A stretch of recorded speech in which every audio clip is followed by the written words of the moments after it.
Erev Tov Rabotai, we are continuing with our Mishna Yomi, Masechet Gittin. We are up to Perek Tet Mishnah Bet. Today's Mishnayot should be Leilu Nishmat, Neria ben Svetlana, Ranbai, Eliyahu ben Burcha Israel, Chana bad Miriam, Sasun ben Ryan, Yoshua ben Shifra, Menuchatam began Eden, Amen, and Avdi ben Chaim lechaim, v'derefua shenemav Daniel Shalom ben Rosa, v'torcha Cholei Israel. We learned in the previous Mishnah that according to the sages, a get does not take effect if the husband says he is not permitting her to a certain man. The Mishnah now teaches an exception to this rule. If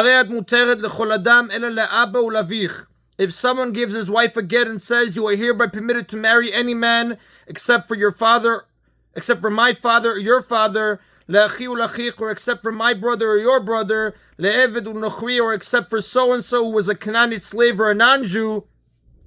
Now all of these are men whose kiddushin cannot take effect with her. Whenever a forbidden relationship is punishable by karet, kiddushin between that man and woman cannot take effect. This is discussed in Masechet Kiddushin, chapter 3, Mishnah 12.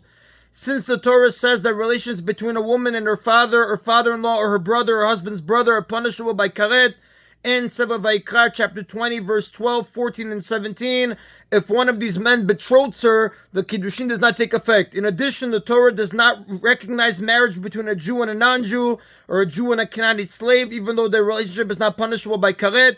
Therefore, if one of these men betroths a Jewish woman, the kiddushin does not take effect, as it says in Kiddushin, Masechet Kiddushin, page 68, side A and B.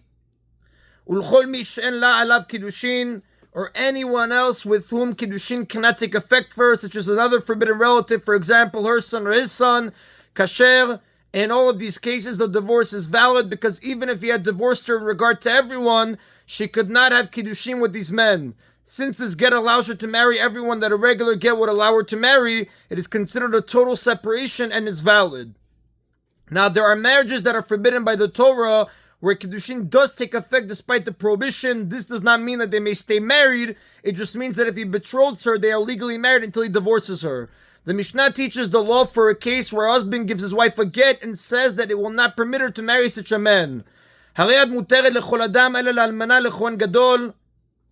If his wife was a widow before he married her, and he says to her, you are hereby permitted to marry any man except for a Kohen Gadol. Literally, you are permitted to every man except as a widow to a Kohen Gadol. Now, the husband who is now divorcing her is her second husband who married her after her first husband died. A Kohen Gadol is forbidden to marry a widow, as is in Vayikra chapter 21, verse 14. But this relationship is not punishable by karet. Therefore, if he betroths her, the kiddushin takes effect. Girusha v'chalutza lechohen ediot, or she was a divorcee or a chalutza before he married her. A chalutza is a woman who was widowed and received chalitza from her brother-in-law to enter yibum ban with him. And he says to her, you are hereby permitted to marry any man except for an ordinary Kohen, because we know a Kohen is forbidden to marry a divorcee or chalutza. It says in Vayikra chapter 21, verse 7, and Masechet Makot, page 13a, but his kiddushin with them does take effect. This is also true for all the other examples the Mishnah will now list. Although they are not allowed to get married, their kiddushin takes effect because these relationships are not punishable by karet, with karet. Now, this woman would be forbidden to marry an ordinary Kohen or Kohen Gadol, even if she was not already a widow, divorcee, or chalutza. Since she is being divorced by her second husband, she is a divorcee anyways.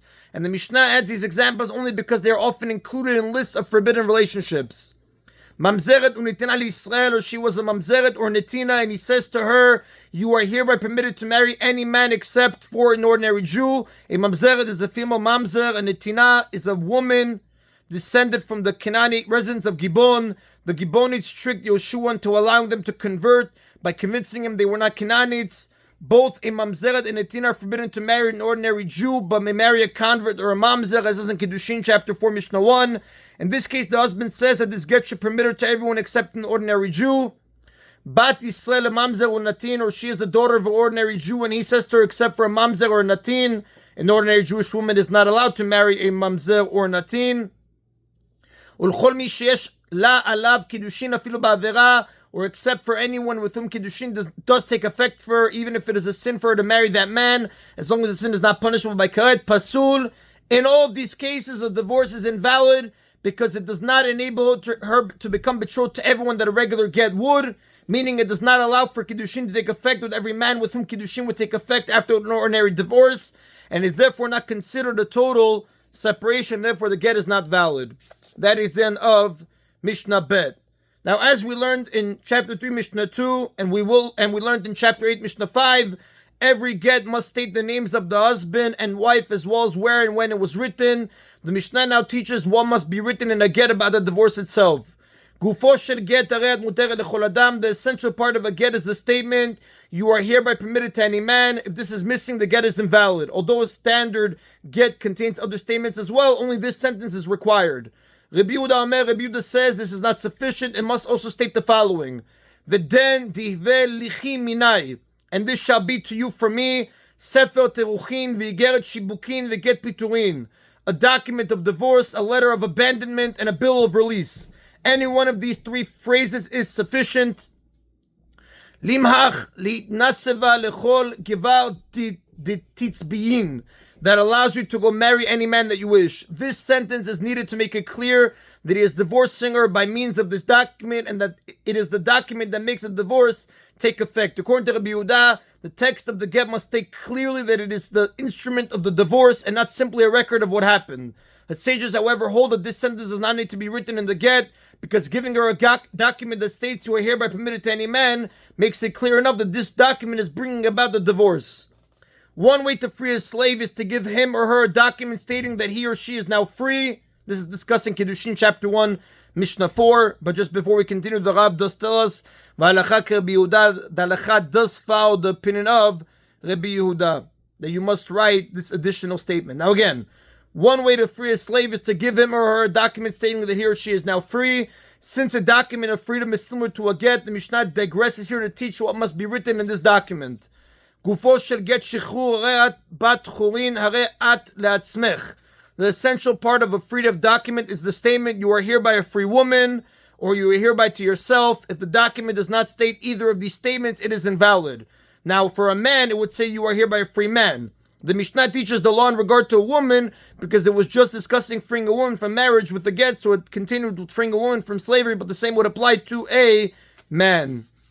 And that is an abotai of today's Mishna Yomi. Baruch Adonai Leolam. Amen v'amen.